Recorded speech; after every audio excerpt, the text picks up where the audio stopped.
Hi guys, may nag-comment. Tutorial how to make a pom-pom.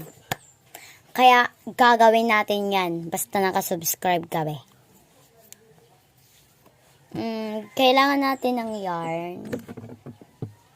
Itong color yellow yung gagamitin natin.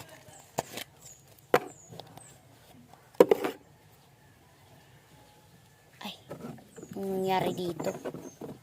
And kailangan natin ng tinidor or fork.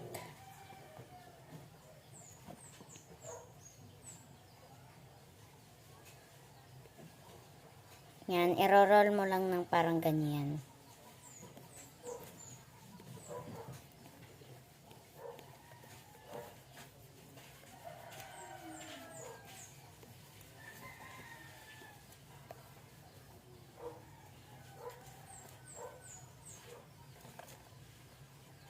Yan, sakto na yan.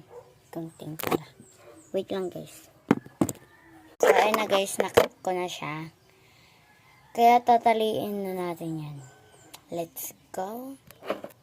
And ayan na guys, natali ko na siya. Kaya tatanggalin na natin. Sobrang hupit. Ayan, ganyan yung tsura niya. Balik na natin. And gugupitin na natin siya.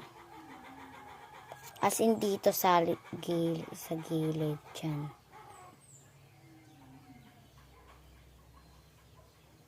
Guys, paki-subscribe naman. And sabihin nyo na lang sa akin kung nasan yung location nyo.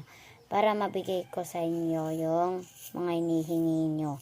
Kasi di ko kasi alam yung mga location nyo. Hingi kayo ng hingi. Tapos di ko naman alam kung nasan kayo.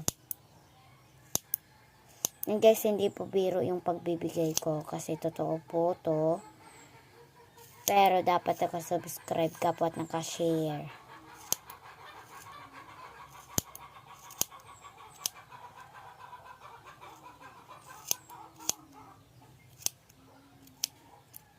Guys. So, ganyan na yan.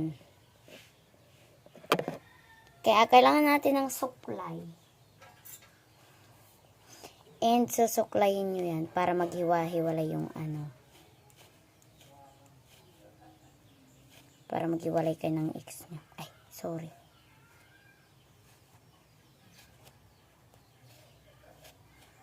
Ayan, ganyan lang.